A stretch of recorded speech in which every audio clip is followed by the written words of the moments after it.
motor korang boleh jadi lagi padu kalau korang tahu guna tau benda ni.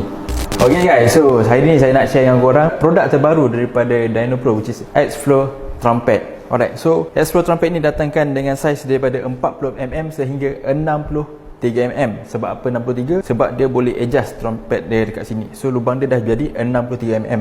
Kalau kita tambah dekat sini akan boleh jadi 40mm. So apa fungsi trumpet ni adalah dia untuk menstabilkan aliran angin bila kita nak masuk kepada bahagian enjin, sama ada motor carburetor ataupun motor injection yang menggunakan throttle body. Satu lagi features yang menarik pasal trumpet ni adalah corak yang berada dekat X-Flow Trumpet ni adalah bukan sahaja guys. So corak ni adalah untuk meningkatkan lagi aliran angin untuk lagi sharp bila masuk dekat dalam enjin korang.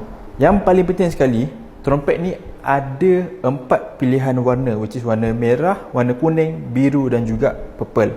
And this is the important thing. Kalau korang dah tukar trompet, korang kena juga setting carburetor ataupun throttle body korang untuk pastikan angin dan minyak masuk ke dalam enjin tidak terlalu lean, untuk elakkan motor korang daripada sengguk-sengguk ataupun bobok. Korang rasa member-member korang ada tak yang dah tukar trompet ni? Cuba komen kat bawah.